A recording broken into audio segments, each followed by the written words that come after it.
Hello everybody, my name is Cody bringing us yet another video, and in today's video we are doing more tier list, because honestly I'm a fan of doing tier list actually. I never really thought that I'd be like a tier list channel. I will go back to gaming eventually once I find something that I really want to play for the channel, or maybe I'll do, tier list here on like for actual YouTube videos, and then streams I'll do games once I start streaming. So maybe look out for that. Right now, what are we going to be doing though? We're going to be doing a One Piece arc tier list, from Landon on Twit right there. If you want to go look at him on Twitter. A little neat thing that you can do here on Tier Maker is you link with your Twitter if you want. So I will be kind of just ranking them all. Now, of course, this was what it originally was D to S plus. I created a bottom row right here called Haven't Seen It Yet. That's because I haven't seen all of One Piece. I'm not fully caught up with either the anime or the manga, so I do have to put in Fishman Island, Punkazoo, Dressrosa, Zoe, or Zoo, depending on how you want to pronounce it, Whole Cake, Reverie, and where did Wano just go? There's Wano. And Wano, and then I also rearranged it so that they're all in order, if I'm not mistaken. They should all be in order of the actual appearance in just the chronological timeline, so it's not like trying to find them out or like just list them out. And I will give reasons why I do like them and why I don't like them and why I'm putting them where. So, and I'm a really big fan of having so many lists, because a lot of people will have like, oh, it could be, low, high B, low A. Well, you can just put an A and B plus at that point. So I would actually kind of be trying to rank these as well as not just like only putting them in each category, but putting them in the order in each category of which I believe they are. So if I put two things in C+, whatever is at the front of C+, that's the one I like the most out of all of the ones in that little section. I might rearrange partway through, just depending on, whether or not there's like extra bits and pieces, like I have like a couple of there in C+, and I realized the one at C+ at the front should be in B just because, trying to put all of them on the same ranking. I realized this one's better, blah, blah, blah, stuff like that. Now, of course, this is 100%, biased. This is all my personal opinion, all subjective, I believe. I don't remember, I think the subjective is your opinion and objective is facts. So this is all subjective. There is no objective ranking for these, so if you disagree with them, just don't be at my throat, and don't be at my throat for not being all caught up yet. All right, it has like almost 1,000 episodes at this point. The 100th volume just came out the other day. Like, just let me, I have other things to do. I'm watching other anime, watching this, have it, working, and have my own stuff that I gotta do. So I'm getting to it. And some of my memory of these earlier arcs might be a little bit foggy, just because I haven't, I don't go back and rewatch Romance Dawn while I'm here in Fishman Island, because I'm in Fishman Island. I think like Hody Jones or Hordy Jones, whatever his name is, he like ate his pills and like got angry, and then we also just found out that King Neptune, or Poseidon, he was like, hey, I'm gonna bring you guys with me to the palace because you saved this little shark. It's like, whoa, that's the shark from the Kraken.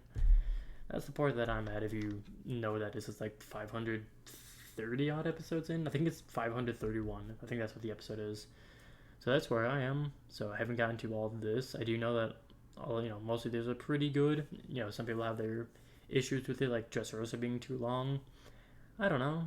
I'll get to them. I'll have my opinion then. Maybe I'll make an updated tier list of this later on. But who knows? I said that about a lot of things. But enough dilly-dallying, let's get right into it. With first off, Romance Dawn. Romance Dawn is the very first arc. This is where you get to meet Luffy, Zoro, Nami. You have Axan Morgan as the main enemy. You can also meet Kobe, Shanks, of course, and especially Shanks giving the straw hat over to Luffy. Luffy, eating the Gomu Gomu no Mi, or the Gum Gum fruit, becoming a rubber person. And just everything about this was the introductory arc. Like, yeah, are the villains a little bit lackluster? Yeah, but to be fair, like, other than Arlong, really, maybe a little bit of Don Creek and Baratier, there wasn't really a lot of good villains in the first, the recruitment arc, as I like to call it, because technically Logtown is also part of this whole little saga right here, but I never loop Logtown in with them. I kind of always think of Lockdown as like its own one section, same like Thriller Bark is technically its own section. Um, so it's kind of like always that for me. So it's like, yeah, Arlong is really the only good villain. Don Krieg, I mean, he's memorable. Buggy in this arc isn't really memorable, especially not as a villain, but he's memorable later on for stuff. But if like Buggy was never all the way over here in where is it at? All the way over here at Impel Down. If he wasn't there at Impel Down and helped out with like the Marine Ford and went on to do stuff in other arcs, he probably would have been a fairly unmemorable, forgettable character. But it's just the fact that he was there in Impel Down, friends with Shanks, was on the crew with Goldie Roger, but like without that, Buggy wouldn't have been anything. I never remember the villain's name. I think it's Karu, because Kaku is the CP9 and Karu, like two U's or two O's, is the duck that Vivi has over in Alabasta. I think it's like Karu or Kazu maybe. And then Don Krieg, but like the main thing is more like developing Sanji's character and showing his stuff. And then Arlong is like an actual villain. So getting to see Romance Dawn introduced three of the main, of the Straw Hat crew. And then also getting to see Kobe, getting to see multiple Devil Fruit users in... Actually, I think it is just one. Because you don't get to see until Logtown that Alvida has a Devil Fruit. Because she doesn't have it at the start. So you get to see, like the introduction of Devil Fruit. You get to see our, the number one swordsman, second best swordsman of the world, who wants to be the number one.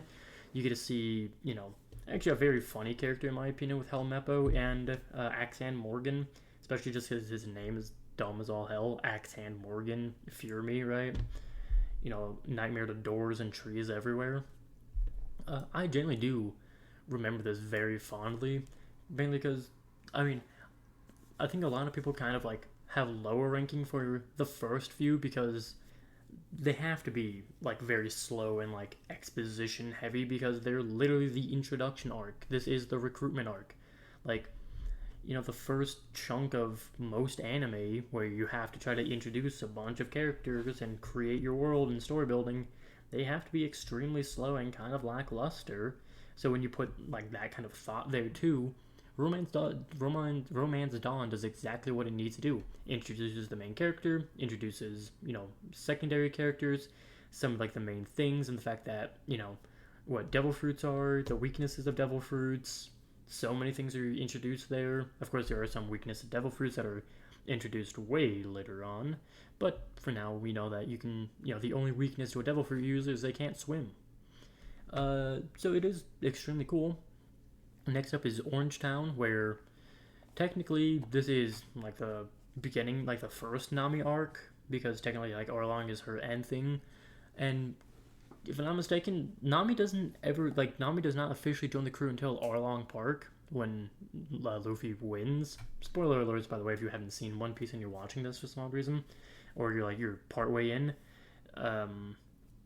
This technically, I don't think Nami actually joins until after Arlong Park, which technically means that Orangetown is the only arc in the first set right here that there is no new crew members. So, very interesting thing. But then you do get 2 crew members in Syrup Village, which is, kind of makes up for it. But Orangetown, you get to see your first villain, like your first, more intimidating villain, especially because, like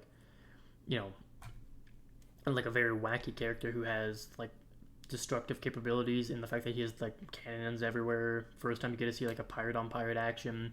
His Devil Fruit is pretty unique, as it is in a sense a very similar thing to Luffy's in that he has the Chop Fruit, which allows him to be immune to slashing damage, as his body will just chop itself apart and he'll be able to do that. And you get to find out some later really strong things with it. So he, Buggy in itself at the time was actually a pretty hard, good villain at the time.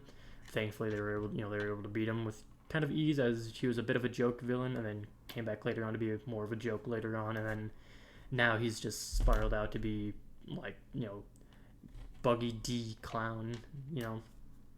Honestly, this is, once again, it is one of my favorite arcs, mainly because I love the more comedic areas of it all, and kind of the introduction of all that, and getting to see Zoro have some good fights and see what he can do, and having to use a little more outsmarting and not just the pure, like, just punch and stuff like that. Although that is basically all it was just punch, punch, punch, slash. But when your two crew members are punch and slash characters, that's what's to be expected, of course, at this time. Next up is Syrup Village, where we are introduced to just Usopp, who also with Usopp, comes along with kind of one of the least memorable, probably the least memorable villain. Well, I mean, X and Morgan, but like, it's just his name I can never remember. But I do remember him very, like, the villain of Syrup Village, very fondly. He was cat claw type things, and he always pushed his glasses up with like the palm of his hand or the butt of his hand, because he's so like muscle memory into doing it, because if he tried to use his fingers he'd cut himself. Thing is that him and Django are the only two villains that I can remember. I know there's like the two cat brothers, but I don't remember their names, and I think there's some other like miscellaneous characters with them maybe, but honestly Syrup Village is just remembered for it being Usopp and getting the Going Merry, who are the two crew members that you get. Other than that, there isn't really anything too memorable. The villain isn't like anything. You're not introduced to any like new like main story stuff that go along, other than like the Going Merry and Usopp, but like not including just crewmates, because you get a crewmate in everything other than Orange Town for the first five arcs of the saga. You get a new character each time. And then I guess you can almost say that you get Nami in Orange Town, but technically you don't get Nami until Arlong Park. So like Syrup Village really only gets crewmates, which all the other ones do essentially. And it's also like, if I'm not mistaken, it's also the longest of all of them, and it's very slow in some parts, and kind of like wonky and a little down. Like if you took away Usopp, or if the Going Merry didn't have like so much connected to it, by the end of Ennie's Lobby, or post Ennie's Lobby, I think it technically is the arc that it's in, that we lose out on the Going Merry, when unfortunately she dies. Like, if we weren't connected to it and it was just like another ship, then Usopp is all we got. The Going Merry was just a ship, but like, that is where we got those two, so that's kind of the only saving grace for it, really. Baratier, I do rank Baratier a little bit biasedly high because of the OG crew members. Sanji is my favorite. It is a little bit because he's voiced by Eric Vale, who is for English, he's Eric Vale, who's also the voice of Trunks from Dragon Ball Z, and he's also Arthur from Fire Force, who are, Arthur is my favorite character from Fire Force, and Trunks my second favorite character from DBZ. So there is a lot of bias there, but it is also, the introduction of like a very interesting fighting style, as it is, the Blackleg style, or whatever it's called, that is just him and Zephno, and getting all like a very interesting concept of a floating restaurant, like just a cool concept to have, like, you come in and it's like, oh look, pirate ship. No, it's not a pirate ship, that's just a restaurant on the sea, which just makes total sense. That is something that you definitely need in a world where pretty much all of it takes place on the sea. So a very interesting concept there. Don Krieg, although not really like the best villain in himself, Pearl was kind of a neat little thing there, but Geen or Jin, I don't remember which one it was. The guy who originally needed food, but was told he couldn't have food because he couldn't pay. But then Sanji helps him out because Sanji has, a motto that he will always feed people who are starving because he knows what it was like. Also, the first time that we really had like a sad backstory of, Sanji was drowning, Zeph jumped in the water, risked his own life to save Sanji, got him back and like gave Sanji all the food. And in the manga, he straight up eats his leg to survive, which is intense. Zeph does, not Sanji, obviously. Like intense stuff there, and then they're saved, and it's like, he knows what it's like to never want to starve, and the reason why he smokes is told. He wants to seem more mature, so he smokes. And of course, all of this is before we learn stuff with Germa 66 with his actual family. All that is really good, and then also getting the stuff with the first time that we get to see a warlord, and we get to now know like this is the greatest swordsman in the world. This is what Zoro is going after, and then just seeing the difference between like, because the Straw Hats were able to beat X-Hand Morgan, they were able to beat Buggy, they could beat Karu, whatever his name was, they could beat Don Kree and his crew, but then Mihawk rolls up and with like a tiny little like, I don't even know if it could be considered a knife, honestly, at the size it was, beats Zoro, and then Zoro gets like his signature, X on his chest for the appearance of him. Really does show, and a lot of like, Arlong Park has like all these cool moments with Zoro too, with when he's fighting Hanchan, and like all the moment with Arlong when he's holding him up. It's like, yeah, none of that would have happened if it wasn't for Baratier. So some of the moments from Arlong and later on, all happened right there in Baratier. Also getting introduced to a warlord of the sea. So we now know that there are 7 government-employed pirates who are all super powerful. And of course, this is also the thought that all of them might be on the level of Mihawk, which they definitely aren't. Especially some of them are way weaker, but that's besides the point. But getting to see all of that, it genuinely is probably one that I would go back to rewatch out of the original 5. Arlong Park, I feel like this one is overhyped as hell. Like some people, most people would probably say that this is their favorite, especially with all the moments and Nami's sad backstory where it's like, oh man, her mom was, mother figure was killed and she was raised as an orphan with her orphan sister, and her town is being enslaved by this guy, and it's like, yeah, all of that is cool and all, but like, Sanji also doesn't have any parents and has Zeph only as a thing. Luffy literally was raised by Shanks, who risked his life. Well, he didn't even have to, but lost his arm to save him. Usopp had mom died with him, and his father abandoned him essentially to go be a pirate. But Usopp was still super optimistic about everything, and his girlfriend is dying. And then there's like Nami's backstory, and it's like, I was orphaned, so was everybody else basically, but had a parental figure for the longest time. And it's like, oh yeah, well, my town is enslaved. And it's like, he literally lives on a boat because he can't go back to his parents.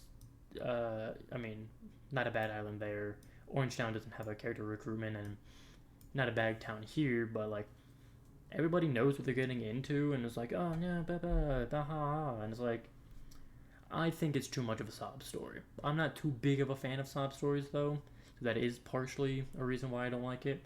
I also don't like the characteristics that Nami has. I've never liked characters like that, where it's like the, oh please save me, and then half a minute later they're like beating up on the main character, and it's like, you're the weakest person on the crew. Why are you constantly beating up the strongest people? Like, if it wasn't for how nice Luffy was and the fact that Zoro like followed everything he said, those two would just kill you.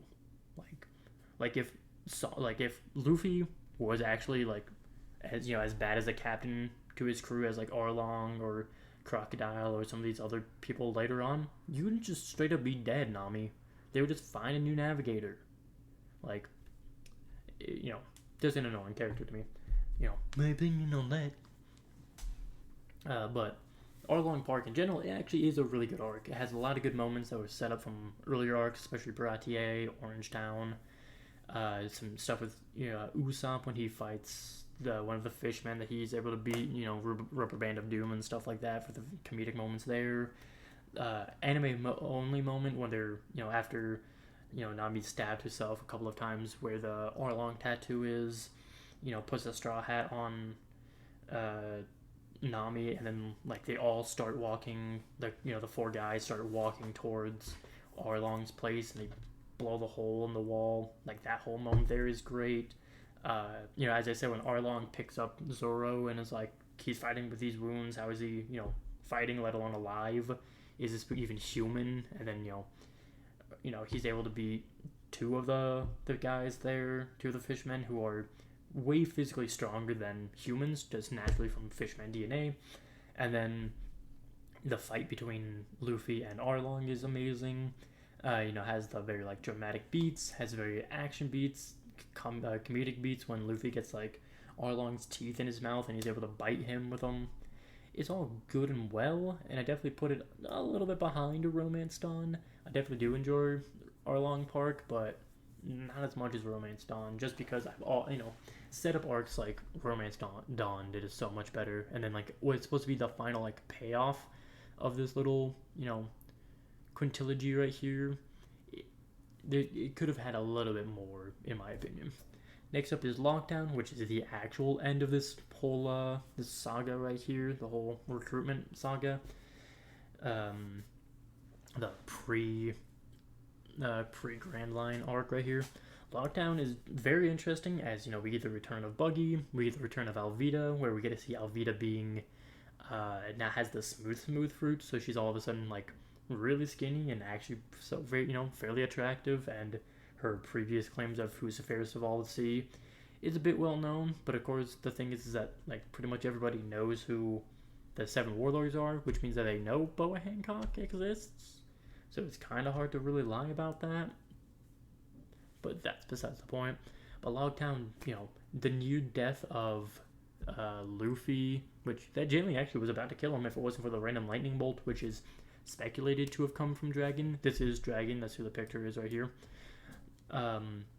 It's not confirmed as to whether or not he somehow summoned a lightning bolt and struck the thing, which also is actually the first time that we saw that Luffy can't take damage from lightning, because it is like actually really said over here in Sky Pier when he's hit by the lightning bolt, and it's like, yeah, your devil fruit's really strong. Issue is that you have one weakness. It's a man made out of rubber. And Luffy like, that's me. So this is actually the first time we get to see the fact that he can tank lightning like it's nothing, pretty much. And then we also get to see, Dragon for the first time, who's a super mysterious character who, does his school moment with Smoker, who Smoker is the first time that the Marines are actually a problem to the Straw Hats at this time, as he's a Logia type with, the smoke fruit, the smoke fruit, which allows him to turn his body into smoke, and there is, he also has sea stone weapons and stuff, which makes it extremely hard for them to even damage him at this point.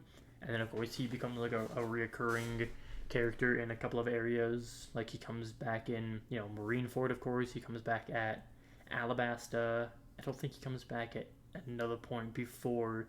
I think he's at Punk Hazard, and then like maybe one more later on. But I believe he does come back at Punk Hazard. I can't remember though.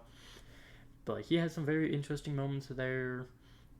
And then he pretty much does capture Luffy, but then Dragon randomly appears and saves Luffy for the second time potentially during this arc, where lets him escape, and then it's like, whoa, who are you? Why are you here? And it's like, this character is like powerful enough and can actually stop a Logia type somehow. Whoa, crazy.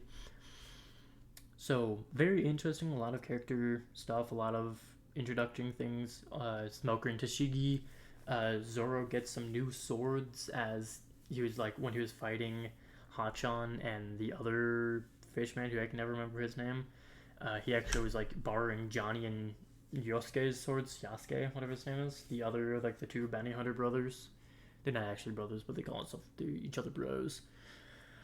So he actually got like two really good swords, because Tashigi was like, oh yeah, here's really good swords, and you also get to see that kind of like Zoro won't fight her because she reminds him of the girl from his backstory who unfortunately died from falling downstairs. A lot of really good stuff happens in this arc, and I honestly do like it more than Arlong. At this point, depending on how many go in, like at this point of B+, I might move Arlong down to B at some point maybe, but we'll see by the end of this. Don't know. Reverse Mountain is the start of the Grand Line stuff, and I think is technically the start of the Alabasta arc, which goes from Reverse Mountain to Alabasta, of course.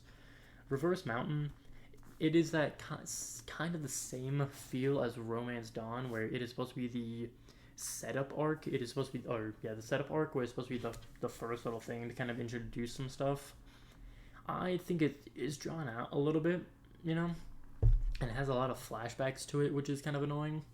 And you know, it shouldn't be a detriment to Reverse Mountain, but yeah, there is a lot of flashbacks to the arc, especially during Thriller Bark when they're talking about Laboon. In the anime, they had pretty much like a full episode that was just flashbacks, like almost 2 full episodes that were just flashbacks to Reverse Mountain when they first met Laboon.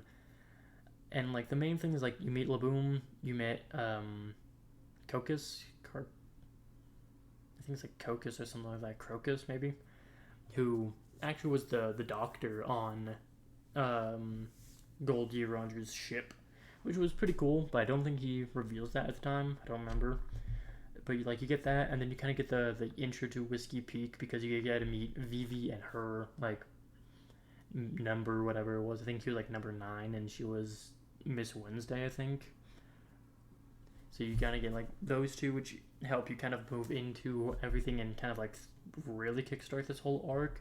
So Reverse Mountain, like Whiskey Peak is really the start of this arc. Reverse Mountain is kind of in like that same like piece as Logtown is really, whereas that kind of it's the escape from, you're leaving the East Blue, or yeah, I think you leave the East Blue and you enter the Grand Line. It kind of is in that same vein where you don't really have too much with it. There isn't like the only like memorable things, or meeting Laboon, but then Laboon's story is all right, and then like Laboon by himself until you meet Thriller Bark with Brooke. There isn't anything to do with Laboon really, so it's not all that good. Crocus doesn't really get any like more details to him for a while either, if he gets any, other than the fact that he was the doctor on Goldie Rogers' ship. And then you get to meet Vivi, who isn't being called Vivi at the time, and the helper there. But then when you get into Whiskey Peak does have some really good stuff, because this is like a very like kind of like swing into things, kind of like a more comedic, like a similar feel to Orange Town once again. That kind of compare like the two arcs. It has a similar feel with Orange Town, where it has like some very comedic beats and some really good fights and a lot of like good moments, especially for Zoro, as you kind of get the like, here's Whiskey Peak, oh man, we're actually just thankful you saved us, oh here, let's get them extremely drunk, oh these are actually the bad guys, and Zoro's like, no, I'm not actually like unconscious and drunk or anything like that, and now it's time to show you how good I am, especially with these new swords. And it's also like him fighting hundreds of Baroque work members. A lot of them are like, a couple of them are like named characters essentially, and like they all get like these really cool things. And like Zoro was easily beating them, and he also didn't even have full control over his new sword because it was like a problem child essentially, which was also like a comedic moment in such badassness. It really, honestly, Whiskey Peak, if it wasn't for Alabasta, Whiskey Peak is probably second favorite behind in this little arc right here. I don't think that it's as good as Arlong Park, just because it doesn't have quite like all the moments that Arlong Park does, because it definitely, like, Arlong Park has a lot of like really big key moments that really drive the story and like expand on things. But Whiskey Peak was kind of just to, like, introduce some stuff, introduce Alabasta. It quote unquote killed off one of the characters as Vivi's like assistant guy, not the one that she's not Mr. 9 or Mr. 10, whoever it was that she was with when you meet him in Reverse Mountain, but like the actual like taller, the guy who had like the like judge's wig looking hair. He's like quote unquote killed off, which I think is also the first time that you get to see Nico Robin is in this arc at the end. And now we know Vivi is an actual person, and it's like, yeah, we gotta get this. We also get to see Mr. 5 and Miss Valentine, I think is who it is. Mr. 5 has like a bomb fruit where he basically just like flicks burgers at people and they blow up. And you get Miss Valentine, whose thing is the Kilo Kilo fruit, Kilo Kilo no Mi, which allows her to change her weight to the point where she can like lower it and then jump super high because she doesn't weigh that much. And then she can increase her weight a ton and just crash down on people with a lot of weight. Really cool stuff, and a lot of like kind of like flushing out a lot of very interesting devil fruits at this point, because up till this point we've seen the Goma Goma no Mi, Chop Chop fruit, no new devil fruit. I don't think we see anything in Baratie either. And then Arlong Park is still no new devil fruits, I believe. Logtown has Smoke, which is the first Logia. The Smooth fruit from Alvita, but that's it. And then here in Reverse Mountain is nothing. And then Whiskey Peak shows off the bomb fruit. We get to see Nico Robin, but I don't think she uses her fruit, but she does have one, so there's another fruit user. The Kilo Kilo no Mi. We get to see a couple of like very interesting characters and plot points. Next up, so that is why it's really high up there. Next up is Little Garden, which I'm a fan of Little Garden. You know, a very like short thing that was really just to get us into Drum Island, essentially. But it is like actually pretty cool, honestly, as we get to meet. I think this is the first time that we actually get to meet a race other than humans, as we get to meet the two giants, Dory and Bragi, I think it was, or yeah, Dory or Bori and Bragi or Dragi, something like that. Who are just two giants who have been fighting there for years now. They're like 160 years old or something like that, and they've been fighting there for so many years. I think 50. And they fight every single day, and they're doing it because of a disagreement they had, where now whoever wins gets to go back home. So they haven't been back home in 50 years, and there's like a payoff over here in Ennie's lobby after a while with the giants. So that's pretty cool. We get to know about an island where it's just a bunch of giant warriors, or warrior giants, I think would be a better phrasing of it. We also get to see Mr. 3, who has the Wax fruit, which is honestly a very interesting one. We also get the return of Mr. 5 and Miss Valentine, and then whatever the assistant chick was with Mr. 3, like a little kid-looking girl who had some paint stuff, which I actually don't remember if that's a devil fruit or not, or if she just had the ability to change people's emotions with her paint somehow. But that's pretty cool, and Mr. 3 does come back later as like an actual bigger character and kind of funny some stuff later on. Actually, very big moment in Marineford and Impel Down. But Little Garden is pretty cool. I do think that it is just like that kind of dumb reason to get into Drum Island is like, oh, Nami randomly got sick. The only person, it's because she had the most skin showing. Even though Luffy and Zoro don't, like, both pretty much don't wear a shirt. Like, Luffy has, like, an overshirt, but it's always open, and Zoro, like, half the time probably doesn't have a shirt on, I would assume. Because, like, he's a lunatic. So it's kind of like, the need for it. Also, like, we stopped wearing overalls and no shirt underneath. Like, they all had a lot of skin showing. But it's like, yeah, okay, we'll get one of the characters to go help out get Drum Island. Little going to be a C+. If there's a little bit more to it, the payoff for stuff later on is great. And I'm sure once we get to find their actual island, which I don't think it's Elbaf. It might be Elbaf, the island of the giants. I don't remember. But whatever it was called, where all the giant warriors are, that's going to be really cool if we get to actually see it in One Piece. But this island does get a setup, us going to Drum Island. Also, yeah, Vivi is a part of the crew at this moment. Vivi and Karoo, which is her little duck friend. I say little, but it's actually a massive duck. Vivi and Karoo are part of the crew at the moment. So they were also on the island, and they're also here at Drum Island and Alabasta, of course, as Vivi is the princess of Alabasta. Drum Island is great. You get to meet our first. We get to see a new devil fruit user in Wapol who has the Munch fruit, who like comes along and just eats a piece of the Going Merry, which is just hilarious to see.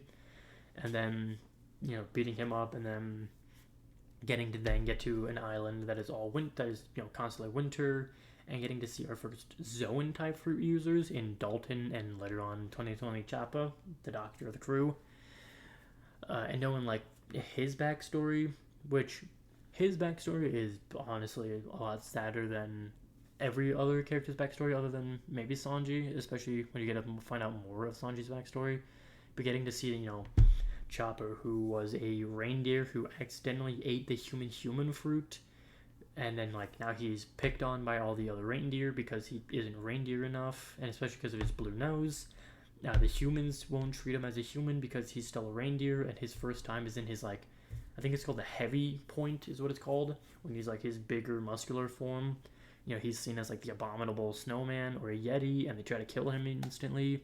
So he goes and finds Dr. Hilyuk, who heals him a bit, and then after a while they become good friends, and he starts learning medicine from Dr. Hilyuk, and later on Chopper will learn medicine more properly from the actual like old lady doctor.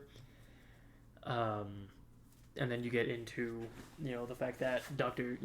Hilyuk was dying, and was going to be attacked by Wapol's men because Wapol is the dictator of the island. So Hilyuk is like, oh yeah, find this thing, or Chopper goes out and finds a mushroom. It's like, this is the cue to everything. So, Hilyuk gladly eats it, and is like, I'm cured, thank you, Chopper.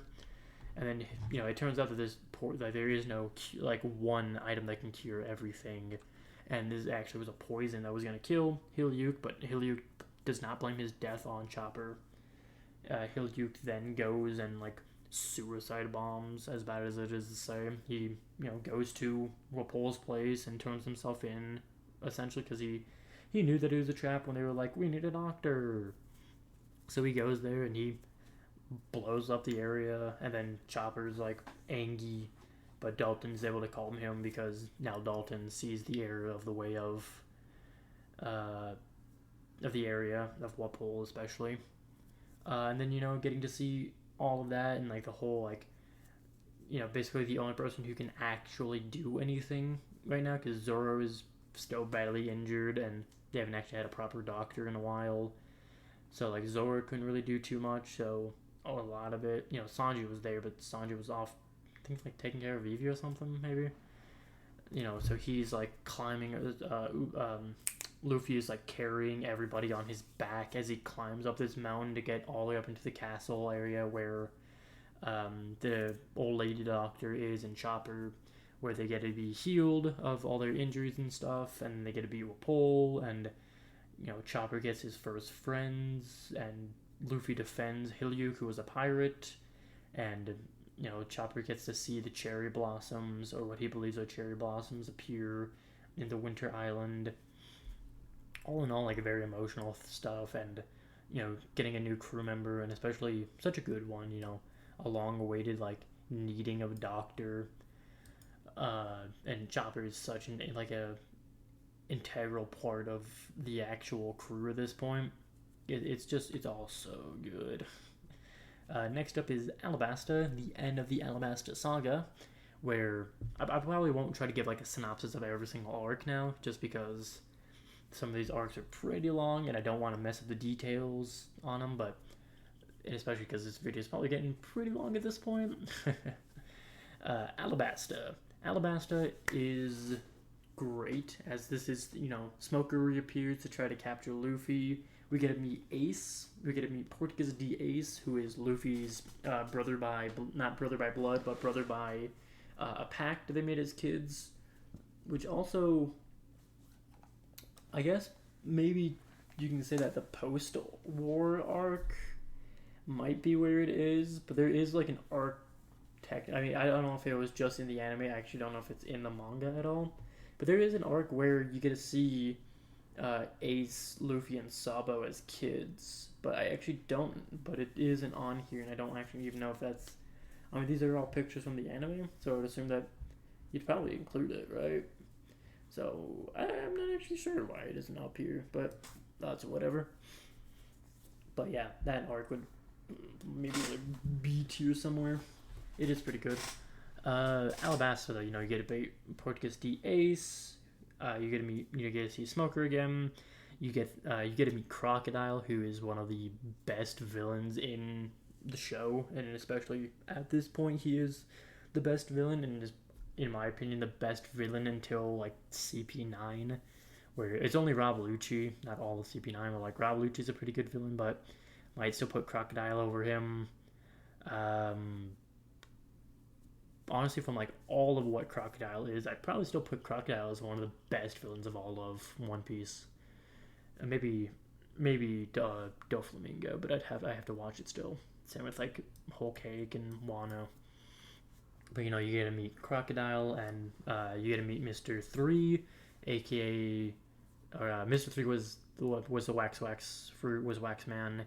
Mr. 2, you meet Mr. 2, aka Bon Clay, who has the Copy Fruit, who is very, very integral to later on stuff, and is just generally a really good character. You know, very comedic and stuff. Then you get to meet like Mr. 1 and his assistant. I call them assistants, but it's like they're partners. Mr. 1 has the Dice Fruit, or Dice Fruit, I think it was called, which allows him to turn his body into steel and can make like blades on his like crevices and stuff. So he has like blade where his elbow is, and he can slash with that, or blades at his fingers and stuff. And his partner, it has the ability of the spike fruit, where she can like sprout spikes out of her body to be like a human porcupine, essentially. Pretty cool. Being able to teach Zoro the ability to like enter a Zen state where he has the ability to, you know, use a sword to cut anything and use a sword to cut nothing. So he can actually like cut steel with a sword, which is, you know, like an extremely hard thing to do, and a really cool moment when he does it. Nami learning the tempo stuff with her staff that Usopp made, incredible thing. Fighting Mr. 4, who's like this guy with a dog or a gun that ate a dog fruit, and the gun can shoot explosive baseballs which he's swinging at and knock them at the enemies. And Miss Merry Christmas, who's with him, who's a mole person, like who ate the mole fruit, not like she's a mole naturally. That's pretty cool. And then of course, you know, you get to meet Nico Robin properly with her fruit. You know, a lot of new devil fruit uses in it. Crocodile, who has the Suna no Mi, or the San fruit, being, you know, there are 3 fights between him and Luffy. He wins 2 of the 3 of them and loses the final one. You know, the moments where, you know, he beats Luffy the first time and practically kills him, but Luffy survives. The second one, he drains Luffy of all of his moisture, but Luffy like shot a blob of water in the air, which later on lands on him and gets him back in the fight. And he also, you know, knows that the weakness, because I believe it was Robin told Luffy the weakness to Crocodile, which is if you get him wet, he can't become sand. So they have a really good fight there, and a good fight later on where he doesn't have any water to use against him, so he's using his own blood to just be able to hit him with it. And a lot of like the fighting in there, and honestly, watching like Alabasta. Grabbing Alabasta. Alabasta is S plus. It is beyond top tier. It is definitely something that I'll go back and watch from time to time. And they even made an episode of Alabasta, like TV special essentially, where they have some of the new animation for it. There's so much to talk about, and Nico Robin joins the group at this point. It's great. Next up is Jaya, which is kind of like I don't want to say it's a small arc where you kind of get some like neat little stuff, and you get to learn about Noland the Liar, who is actually a real person who found a city of gold that mysteriously vanished when they went to look at it, and it was actually up there in Sky Pier from it getting launched into the sky. You get to meet Bellamy, who is actually a pretty cool character with the spring fruit. I think this is actually one of the times that you get to see Doflamingo and his ruthlessness with his string fruit. And then you also get to see Blackbeard for the first time, who it isn't known that he's Blackbeard. He's just actually, I don't think he even says his name. I don't think he even says, I am Edward D. Teach, or Marshall D. Teach. Marshall D. Teach. I don't think his name's actually even revealed. but he is, like everybody's making fun of Luffy because he wants to find Skypiea, which they all believe is a fake thing, and he wants to do the One Piece. And Blackbeard's like, "Oh, the end the pirate ever? Ah, never. The pirate era lives on forever as long as you keep dreaming," and stuff like that.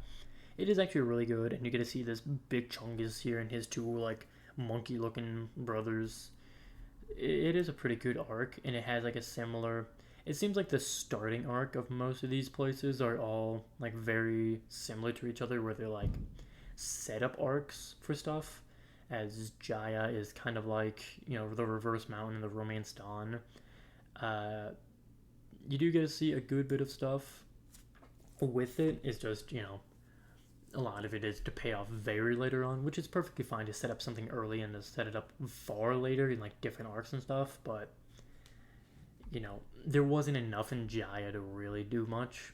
The main thing was like Luffy's a really badass punch against his super like badass punch when he knocks out Bellamy, meeting Blackbeard for the first time, getting like the cool wings to fly up to Skypiea.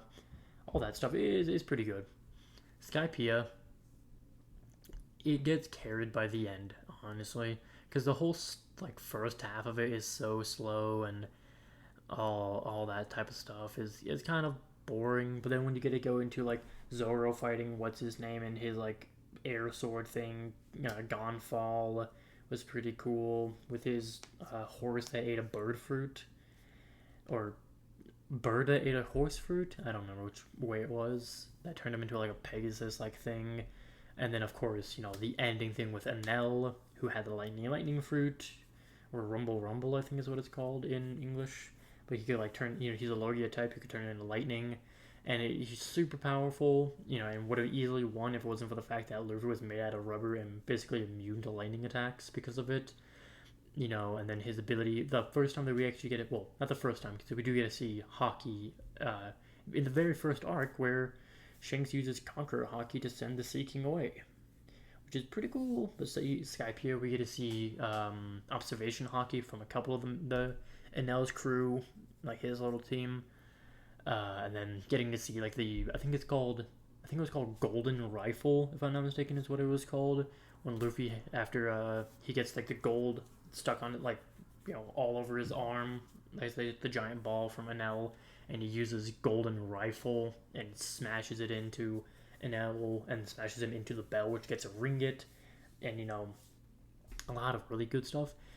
It's just like the first half of it for me, it was so boring, and like there's the whole meme of like skip Skypiea and stuff like that, and like I can see why, but just skip the first half of Skypiea, maybe see a little bit of like the info on it.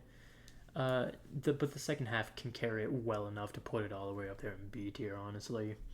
Longring Island, this is a skip for the anime. Skip the filler, of course, but if you want to skip the whole arc, you can, as there's not really too much like to see about it. But like it gets dragged down because there's a lot of filler that kind of like stretches it out. But honestly, it is actually a pretty good thing to see the slow fruit from Foxy here, Long Island. There's not too much to say about it, honestly. Yeah, honestly, probably like down to C. Like it was just like a really small arc, and I think it is technically. I think it's part of the Water 7 Eni's Lobby arc, if I'm not mistaken. I don't think it's the end of the because it's just Giant Skypiea for the Sky Island, and then you get the Water 7 Eni's Lobby start. Very slow.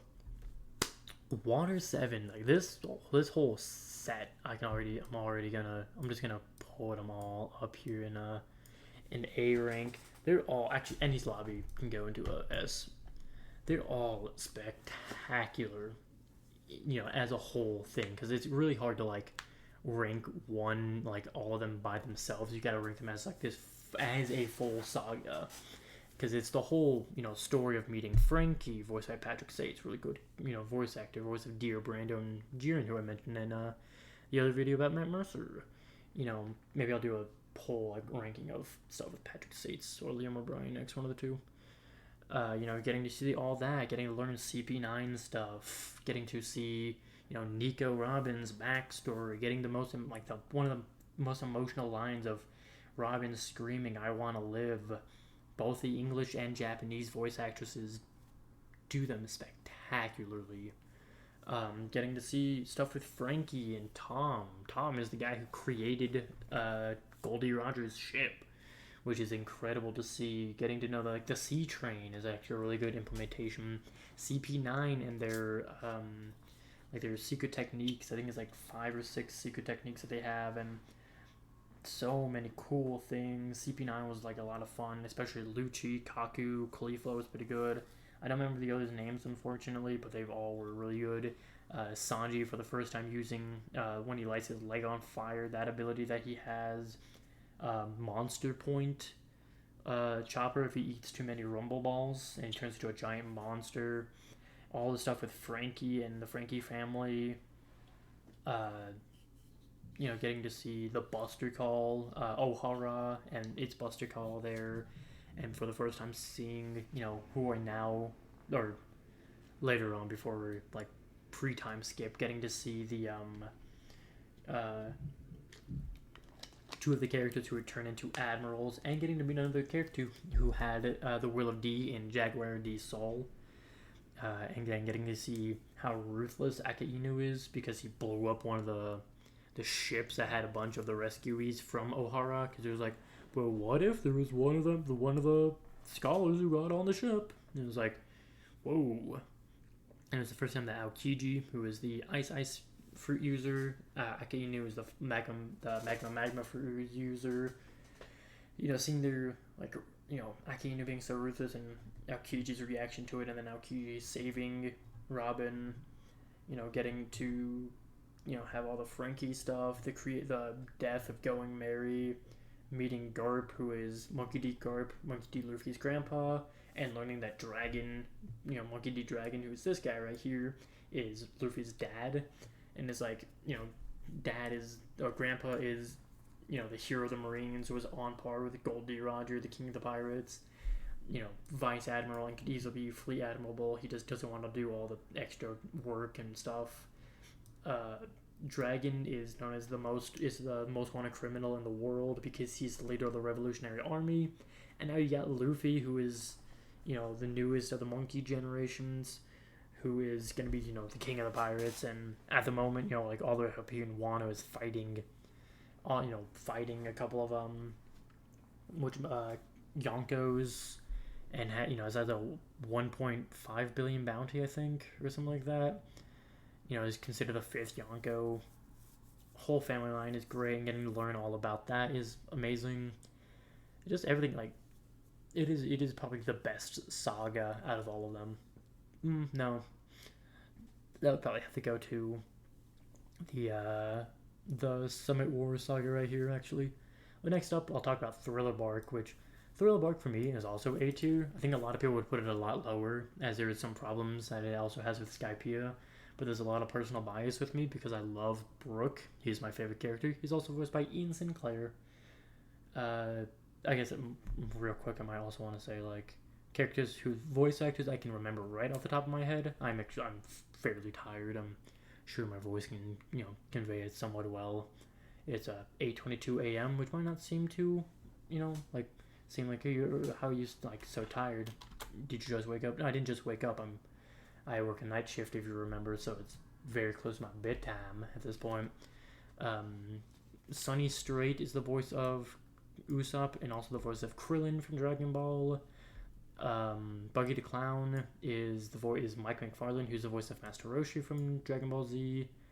If I'm not mistaken, the voice of Luffy is also the voice of Momo Yaoyorozu from My Hero Academia, I believe.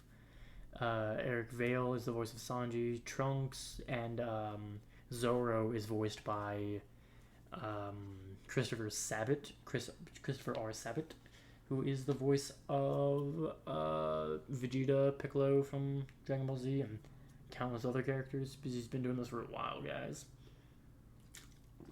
Along is Chris Rager, who is the voice of Mr. Torg in Borderlands 2, and Mr. Satan or Hercule in Dragon Ball Z. So, interesting stuff there. but into actual stuff about Thriller Bark, Brooke is such a good character for me. His comedic abilities, musical accompaniment with him as he's the musician. Frankie joined in post Annie's lobby as the shipwright for the team after they also built the Thousand Sunny after Going Mary's death. But Brooke joins the crew. Gecko Moria has a very interesting devil fruit. Gecko Moria also, like, pre-loss of his original crew, was actually on par with Kaido, who is one of the Yonkos at the moment, which is pretty cool to know. So getting to see that fight and his abilities. Perona is a nice character. I like her with a hollow fruit. Absalon was all right. Getting to see Kuma and having one of the greatest, arguably the best Zoro moment of the entire anime in What Happened Here, Nothing Happened at All, which is, another, like, top 5 moments in just all of One Piece in general, honestly, because that moment is amazing when he does it with Kuma, who we get to see in this arc. We get to see 2 warlords, which up to this point, I believe that means that we've seen 5 warlords, because we get to see Mihawk, Crocodile. I believe we do see Doflamingo, and he, like, attacks Bellamy, or has somebody, will Bellamy kill someone, or someone, I don't know, if I'm not mistaken, he's there in Jaya for a little bit, and then we get to see Gecko Moria and Kuma in Thriller Bark, which is really cool.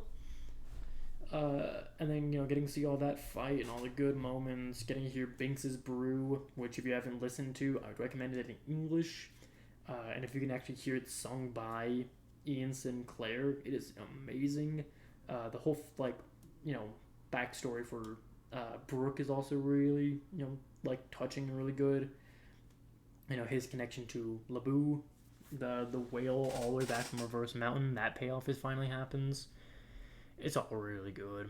The Seppa Odi Archipelago, it is the first time that we get to see hockey and kind of have it, like, more named, as you get to see Rayleigh, the Dark King Rayleigh, firsthand, the right-hand man of Goldie Roger.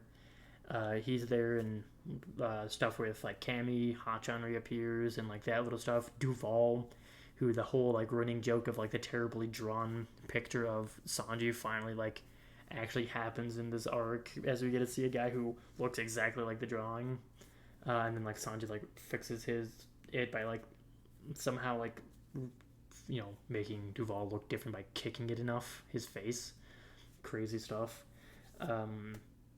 The stuff, like, learning more of the history of, like, fishmen and mermaids and stuff, the merfolk, getting to see, like, that type of stuff happening in the world and all that. The celestial dragons, and especially the punch that Luffy does to St. Charles. That scene is amazing. Getting to see just how outclassed they really are, the Straw Hat crew is, once you get to go against hockey users and admirals, as Kiazaru, who is the last admiral that you actually get to see. He has the light fruit, which is a Logia type that allows him to turn into light. He pretty much would have, like, just wiped out the Straw Hats, but Rayleigh was able to protect them. And then, like, Kizaru's nephew or something like that, I can't remember, I think nephew, was also there using hockey and had a bunch of pacifistas, which are all robots that are modeled after Kuma. And then Kuma does appear randomly too and saves the Straw Hats by using the pawpaw fruit that he has to push them all to an area that is 3 days away, which is something that the pawpaw fruit can do. And they all get sent to, conveniently exactly areas they need to go, essentially, as Zoro goes and lands on Mihawk's place. Nami lands on a island where it's all about, like, weather and navigation stuff. Usopp, is just, less of a coincidental thing. He just lands on an island where there's, like, a lot of food and training stuff. Frankie lands on an island where it's the island where Vegapunk's secret lab is, and it's like, oh yeah, real coincidental there. Of course, Kuma might have been knocking them exactly where they needed to go, as Kuma was actually part of the Revolutionary Army before becoming a warlord. Robin gets sent over to like a revolutionary army. Well, she doesn't get sent to a revolutionary army area, but like to an area where it is controlled by some dictator people who the revolutionary army then comes and helps. Chopper isn't really sent to anywhere like that would help him as a doctor too much. There is some extra to like himbo that he learns as a doctor there, but nothing too incredible. And Sanji gets sent to where later Ivankov will appear, which will help him learn a couple of interesting things. But you got that, and then so they all get launched, and a lot of like cool stuff. You get to see a lot of pretty interesting things, and it is just once again, as I've said for a couple of these, is that kind of like starting island area. I do put it over Skypiea just a little bit. I thought I was gonna put Arlong Park down one because I thought I was gonna put more in B plus, but honestly, I'm seeing more and more why Arlong Park is rated as highly as it is. Just I know a lot of people put like way up here, better than stuff, but not me. Amazon Lily is the introduction of hockey like more formally, as you get to see Conqueror's hockey from Rayleigh, but now you get to see like you also get to see observation from Enel and Skypiea, which was actually called Mantra at the time, I think. Now you get to see armament hockey and observation hockey from Boa Hancock's sisters when they're fighting Luffy, as Amazon Lily is an island where it's only girls and guys are not allowed. And you get to see all that great stuff there. You to have like all the comedic moments, like when Luffy wakes up and he's naked in the cell, and they're like, all the chicks are like, "What's with that thing tied between your legs?" And he's like, "Oh, that's my family jewels." And they're like, "Hey, we'll cut it open, let's see them." And he's like, "What?" And this, the first time you get to see armament hockey, as they're all their arrows actually are infused with armament hockey. And then you get to meet Boa Hancock, who is the pirate empress of the sea and another warlord. And she, falls in love with Luffy towards the, by the end of it. And you also get to learn about Ace's execution, which is going to be taking place in a couple of days, and sets up Impel Down, where they want to go and save Ace's life because he is being held in Impel Down. So you get to learn a lot of stuff, some info on Boa Hancock, who she is a big character, so it does make sense. And you got you kind of get to learn a bit about hockey, and you also get to see the first time that Luffy like really explodes with the Conqueror's hockey, as when I don't think it's Marigold, it's the other one whose name I can never remember, but she's the anaconda fruit, the snake anaconda fruit user. She's gonna like break one of the statues because Boa Hancock's ability is to turn people into like stone statues essentially if they feel like lust towards her and stuff, which most people do, but Luffy doesn't. So Margaret, who is the person who saved Luffy and like has helping him a whole lot, is turned to stone, and the one who has the anaconda is gonna break the statue. Luffy like rage yells, "Don't you do it!" And he admits Conqueror's hockey, unrefined at the time, and this knocks out most people and stuns a lot of people as like, "Oh shit, he got Conqueror." So that, and he saves them from seeing the mark on one of the sisters' backs. It's pretty good.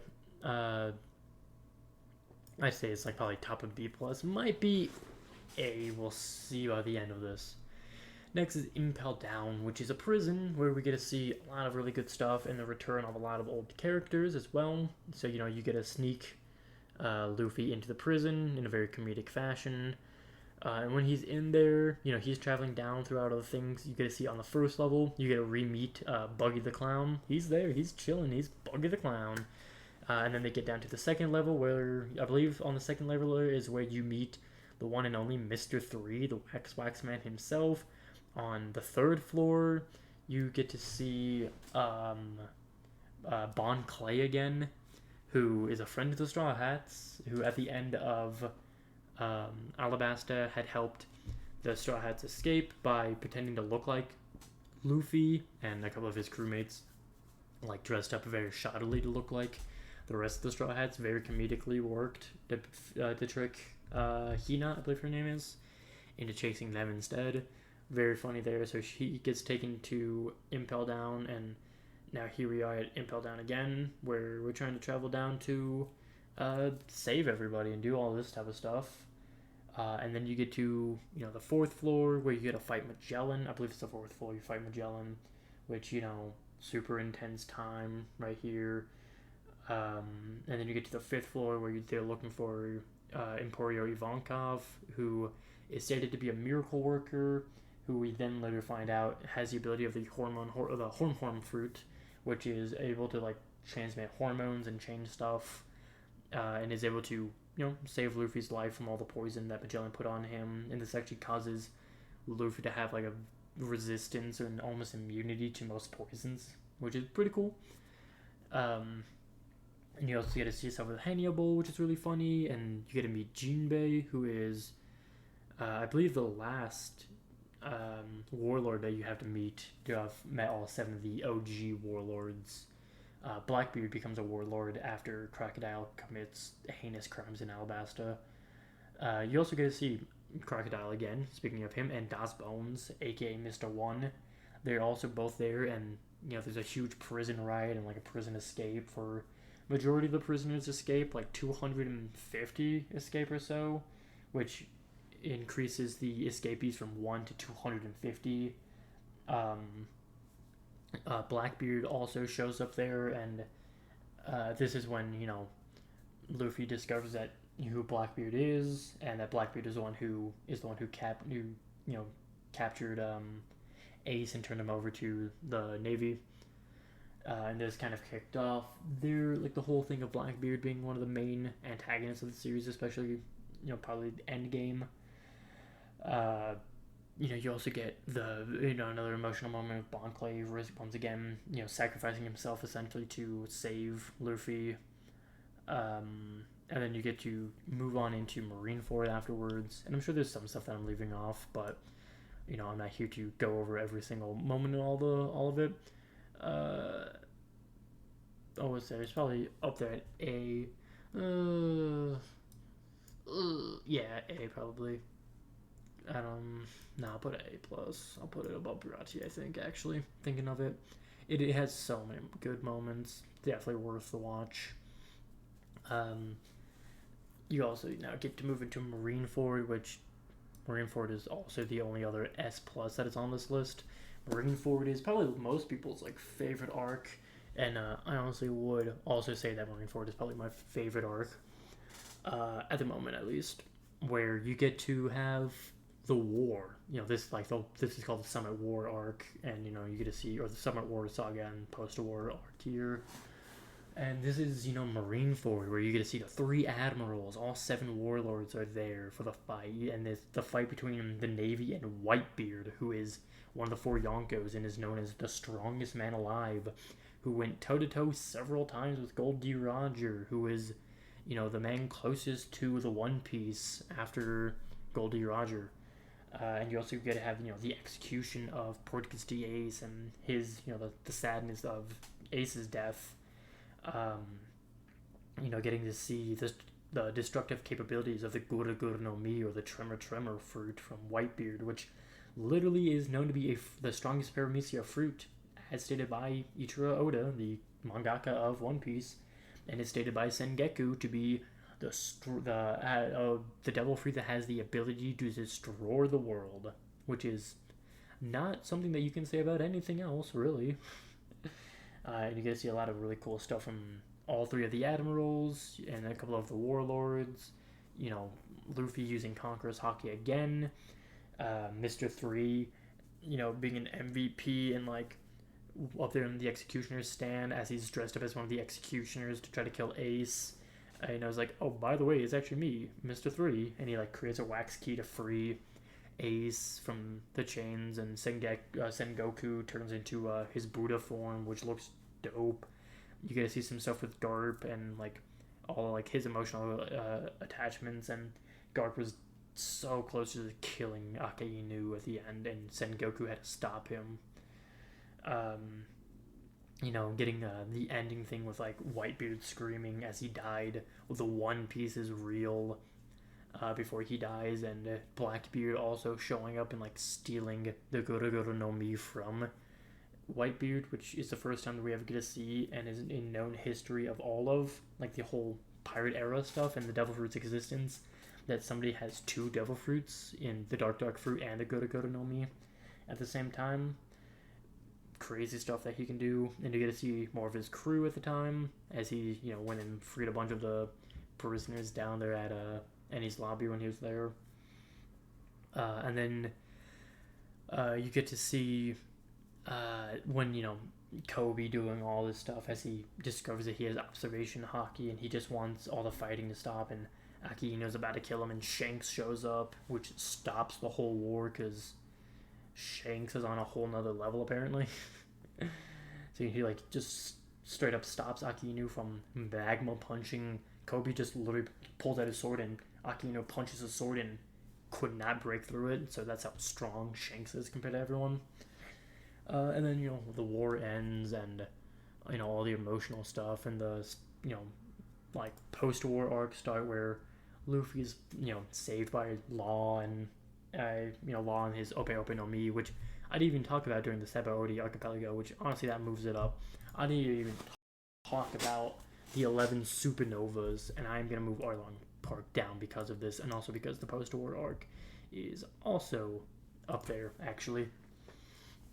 Sabaody had the 11 supernovas, which introduces us to you had Luffy, Zoro, who are the two that we have known about the entire time, but then you also get Captain Eustace, Captain Kidd, Captain of the Kid Pirates, the only member of the 11 supernovas in the Worst Generation who has a higher bounty than Luffy, Killer, who is his right-hand man, Apu, who has like a sound type devil fruit that allows him to change his body into instruments that do like some pretty cool stuff with that.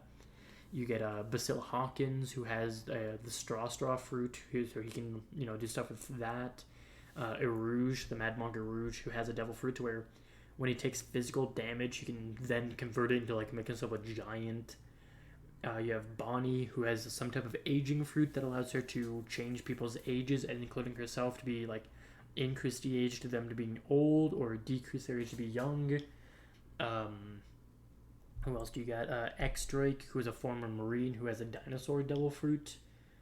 You have Capone Beige, or Beige, however his name is pronounced, who's like a mafia guy who has like, he can turn himself into a castle and like store people inside of him. And then you got the best boy in all of One Piece, my number one favorite character, as I spoke in the Matt Mercer video, is Trafalgar D. Law. Amazing character, and I really can't wait to get to Punk Hazard, which I believe is pretty much like his arc, and Dressrosa also has a lot of Law in it. Him and Law, coming back to Marineford, Law saves Luffy, Ope Ope no Mi stuff, and saves his life and all that type of things, and we then jump into the post-war arc, which is where the main things like you get to see, I think it is during the post-war arc that you get to see the flashback of Luffy, Ace, and Sabo as kids and all that type of stuff. And then you kind of move with like Luffy's reaction to when he comes to and he's like going on a rampage as like he just lost Ace, and from what he believes is he lost his last remaining brother because he believes Sabo to be dead, but spoiler alert, Sabo isn't dead. I think it's during Dressrosa or maybe Zoo or Zo, however it's pronounced. I believe that's when, I think it's during Dressrosa that Sabo like gets his memory back and is like, oh, I didn't die, and Ace is my brother, he died. Luffy's my brother, but he not dead. So he learns that, and then getting to see the whole when they go back to Marineford, him, Jinbei, and Rayleigh, and they have like the whole like literally just there being peaceful, rings the bell 12 times for like symbolizes it's a new era, essentially is what it's supposed to represent. And then he has like drawn on his arm where Ace had his tattoo of his name, he has 3D2Y on it to symbolize 3 days, 2 years, to do the time skip for everybody to train, for his whole crew to train, where everybody becomes super strong, and we get to return to Sabaody, which I put which I put behind Sabaody just because there isn't as much in it, and it kind of just showcases like the whole like introductory stuff. I was kind of looking at this now. Sorry, kind of looking at this now, and like Return to Sabaody, you know, you get it basically is like a showcase of all of the crew like now being a lot stronger, like Luffy, you know, now getting to, you know, as a user of all three forms of hockey, and you kind of get to see him use armament hockey and Conqueror's hockey there. You get to see Zoro be a meme god. You get to see, you know, some stuff with Sanji and stuff, and all like their new abilities and whatnot. You get to see like how much you know, Usopp has changed, especially during, you know, the return here. Frankie is so different now. Just the change of all the characters and like a very like warm, coming feeling of it all. So I tried to drink a little water to keep the voice going for a little bit longer here. Yeah, just kind of having all that was like a very, you know, settling arc, you know, as it's the beginning of the Fishman Island arc technically, although I have it as a same thing with like Logtown, where Logtown, like yeah, like Logtown and Sabo and Return to Sabaody are like very similar, as they're technically part of a different arc, but they're basically their own little sets. Or they're part of a saga, but they're really their own little sets in my head, where, you know, it's kind of like, you know, moving on from, you know, Lockdown is moving on from moving into the Grand Line essentially, and as that last little bit of resistance in, you know, the East Blue, and Return to Sabaody is that, you know, he was like showcasing all of the new crew's abilities and whatnot, Soul King Brook, and just all of that is just really good. You know, I'm sure that there's a lot of that I'm not like mentioning here, but, you know, I'm not trying to like mention every little detail. Maybe for a different video when I, you know, go over all the more in-depth stuff that I like about everything in One Piece. Once I get more caught up with it, I'll try to talk about it then. But yeah, this is my list. If you disagree, then, you know, right there, One Piece arc ranking tier list by Landon Twit. You know, if you want to create, you know, do your own thing of this, you've of course also seen more of One Piece. You know, if you want to make your own version of this, you know, be my guest. It'll definitely be a time, as there's a lot to go over and a lot to remember. But yeah, that'll do it for this video. If you guys did enjoy, then consider hitting the like button and commenting down below what you guys did enjoy, so that I can continue doing it, to continue making the videos as well as I have been. If you guys didn't like the video, then go ahead and dislike it and tell me down below what you didn't like, so that I may improve upon it and make the make the videos better for y'all. Don't comment that might like saying, oh man, you know, don't sound like this anymore, you know, don't have your throat so dead. You know, I wasn't expecting my voice to go so easily, but to be fair, I was talking a good bit at work, so I'm not too surprised. Hopefully the mic is still picking it up well enough though. If you guys want to know when I upload, then the best way to know is by subscribing. But that does it for this video. Until next time, bye guys.